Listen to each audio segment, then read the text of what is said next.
Hey everyone, today we're going to be talking about a new Fliplet feature on data source security.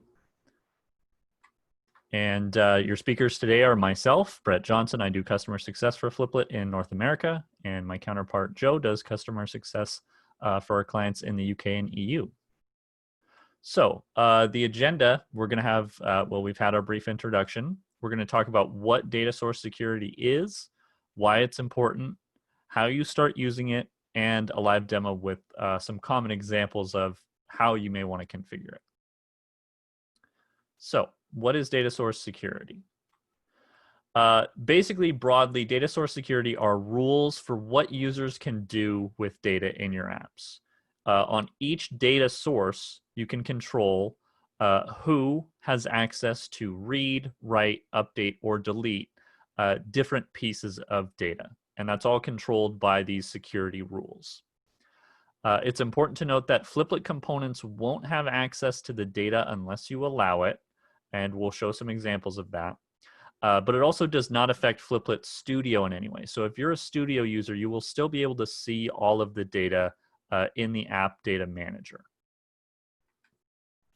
And why is it so important? This is a major security feature for us, and we're happy to have launched this. So it allows you to set rules around any potentially sensitive data. It also enforces that security on the server level. Should anyone hack your app, they won't be able to get to the data unless they've authenticated and matched all of the rules, which is pretty unlikely. You'll be able to specify different rules for different types of users. So admins can do certain things, regular users can do other things. You can also do things on levels of like clients, or users can only see things for their specific office. Again, we'll show some examples of those later. You can also specify different rules for different apps. You may have data sources that are shared across multiple apps, but the rules can be different for different apps. And lastly, again, some components will throw errors if they can't access the data properly. So we will show this as an example, but it is important to note that a form component, if it doesn't have if there's not a security rule that allows write access, the form component's not going to work. It's not going to be able to write to that data source because the security rule is preventing it. Okay, so how do you start using the data source security? So this feature is live. You can go into any data source, and there's a new tab right there that says Security Rules, and you will see that your existing data sources already have a rule in it, and we'll cover that shortly. But it is just a tab within each individual data source there that says security rules. And again, you can start using it now. So it is a live feature. Couple of things to note. Existing data sources, as I mentioned, already have a rule. That rule allows anyone to do anything with your data source. Basically, there is no security on it. And we've done that because we don't want components or other things that are already potentially using the data source to break. So if you do need to change that, if you do need to set up security, you do need to go in and do that. And again, it is per app and data source. So you'll see a rule that says all users can read, write, edit, and delete. Any new data sources that you manually create, so you go in and actually say create a new data source, does not have any security by default. This means that there will be no access to the data in the app. It's rare that you will want to do that. It's possible, but most likely you want to set up a rule so that it's accessible to components in the app. And lastly, any new data sources that come from a template, if you make a new template, a new app from a template, it will still have that default rule to allow everyone to do everything. So you won't need to set up security unless you feel there is sensitive data and it needs to be secured. And so very shortly, we're going to switch over to Joe with a live demo to show us how we set some of this up. But quickly, I just want to go over the agenda for our demo. So Joe's going to show us exactly where to find it. I kind of mentioned that and showed a screenshot, but she'll actually show us in Studio. We'll go over how to edit and delete a rule. Again, it's important to note that if you delete a rule or you disable it, that there's not going to be security. There's not going to be access anymore. How to add a new rule. So we do have a list of pre-configured rules, which allow all users to do everything. allow admins to do everything and regular users to only read, allow users to write data only, and allow users to read all data and edit only their own. Those are just some of the most common examples that we thought of that's why we made those rules pre-configured. You can just select that rule and it's set for you.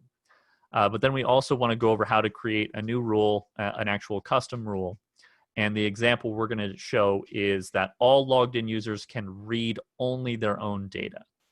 And we'll have an example of that. And then lastly, how to actually test it and troubleshoot errors. So in preview mode of Fliplet Studio, you will be thrown errors. For example, if a list from data source component does not have read access to the data source that's configured, it will throw an error and let you know. So I'll go ahead and turn it over to Joe now, who will walk us through this live demo.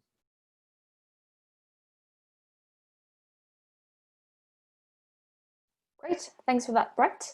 We're now going to go through the agenda as Brett has described it, and we're going to start with where to find this new data source security. You can see I'm logged into my Fliplet Studio account, and you can find the data source security settings within your data sources. So I'm going to specifically go to my event app. I'm going to click into my app data, and I'm just going to go into my first one, which is my agenda data source. Once I'm in here, we've got a new tab called Security Rules. In this tab is where you'll find all of your security rules for this specific data source. What that means is if this data source is used across different apps, they will still be stored in this one place. So this is where you'll come to see them. As you can see, this is one of my kind of pre-existing data sources, so it already has one rule set up. If you wanted to change this, so you wanted to kind of edit one of the pre-configured rules, you can really easily click edit and it brings you up the different settings so you can change it. I can also, if I want to, delete it from in here, but you can also just disable it if you don't want to delete it, but you don't want it to be applicable at the moment. Please bear in mind that if your data source doesn't have any data source security settings configured or it's been deleted, then none of your apps will be able to use this data in it. So it's important to have at least one rule that does everything. Just for example, I'm going to delete it so that we can start from scratch and setting up a new rule. Whenever you make changes, make sure you actually click the save button at the top. Now, for adding a new rule, what you do is you click this button and then you have two options. One of them is selecting our pre-configured rules and one is creating a new rule. Let's start with looking at the pre-configured rules. Now, the reason why we've preloaded a couple of rules is to make it really easy for you to just set up the most common scenarios in your app. Whenever you're creating a new data source, you will have to go through this, but just for testing purposes, the easiest thing for you will be to select one of the pre-configured rules. So you can see we have, the first rule is allowing all users can read the data. This is, for example, if you've got a list of data source in your app where you just want users to be able to kind of take in that data, but you don't want them to be able to do anything such as editing and writing new data to it. The second rule is logged in users can write data. Again, it's a very common scenario. If you, for example, have a form within the app where you want to allow users to writing new data to the data source, then you can select this rule. Please bear in mind that you can also select multiple rules so they can all work together within your app data, so you can have multiple rules for each of your apps and data sources. The third rule is admin user types have full access and offline access. What this means is if you've got different user types, then if you have somebody called an admin, they can do everything. So this means they can read, write, delete, and edit the data. The next rule is users can only retrieve some fields. This is if you've got some sensitive data in your app, then this rule allows you to basically hide some of those fields so that the app can't access this and users can't access it. The last rule is users can only insert records if they provide their account ID. This is to enforce the security even further to make sure that they need their account ID to actually be able to write any data into the data source. So those are the pre-configured rules. If I select one, you can see it's added in here, and I can also see the settings, so you can change this further if you wanted to. So I've just selected the one where all users can read, and this affects all of the apps that is using this data source, and that's all of the settings. I can then click confirm, save and apply, and this has been updated in all of my apps that is using this data source settings. The one thing to bear in mind as well is whenever you're making changes to this, this will go out to your app instantly. So it's important that if you have a live app, that you're very careful with deleting or making changes to rules unless you're sure that you want to make this change on your app. So this is how you can use the pre-configured rules. Now let's take a quick look at how you can create your own rule. So the scenario that we're going to create a rule for is all logged in users can read only their own data. So what I'm going to do is I'm going to click this create my own rule section. It brings up the overlay with all of the different options. Now, the first thing we want to do is we want to say, who do we want this rule to apply to? So we want to make sure that we're selecting all logged in users.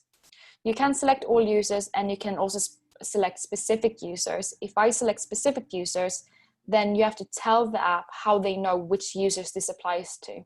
So in this instance, we're not going to do it, but you could, for example, say that the field name, if you have a field in your data source that's called email, you can say that the email equals a specific domain. So for example, at fliplet.com, this will then only affect users that has the fliplet.com domain. For this use case, we're only going to go for logged in users, and we're then going to select that users can read the data. But as you can see, you've got read, write, update, and delete options. We're then going to say that this applies to all of my apps. If you select specific apps, then what you can do is you can select any of the apps that you have in your account. So you need to make sure that you have access to the apps that you want to apply this rule to. I'm just going to say all of my apps at the moment. I know it's only really my event app that is using this data source, so that's fine. I can, if I wanted to exclude any columns for my rule. This is specifically used if you have any sensitive data, but for my agenda, I don't really have any sensitive data, so I'm just going to leave this blank, which you can do with this setting. But then what we need to do is we need to look at the request data requirements. This is how we can set the rule to allow users to only read their own data. Now, the way that this works is you click the add data requirement, and once you've done this, what you actually do is you add a name of a field, which I think in this instance is email, and I want to say equals, and then you have to put in your value here. And actually, if I hover over this, you can see that to reference user data, it's showing you the example of what you can put in here. So to reference user data, you want to use two curly brackets, and then a space, and then you type user dot, and then a square bracket, you type email, square bracket, two curly brackets, and that's it. There we go. Okay, and so now that we've finished typing our rule, then what we'll do is we'll click the confirm button, and we make sure we hit save and apply. And because I now have two rules and I don't actually want to have two different read rules, I'm going to just delete the top one and only keep my last rule. I can then click the save and apply button, and our new rule will take effect. Now, once you've set up your rules, it's really important that you test them and you troubleshoot for any potential errors. This is only to make sure that the app is kind of working as you want it to, and the correct screens is getting the correct data, or that it's actually allowing you to perform the actions you wanted to perform. So what I'm going to do is I'm going to exit this overlay, and I'm going to look into my app, and I'm going to preview just so we can test it. Now, I've got a different screen set up so we can demo this. This screen is set up so actually only logged in users should be able to see their own data. At the moment, you can see this is two lists from data source. They're actually using both the same data source.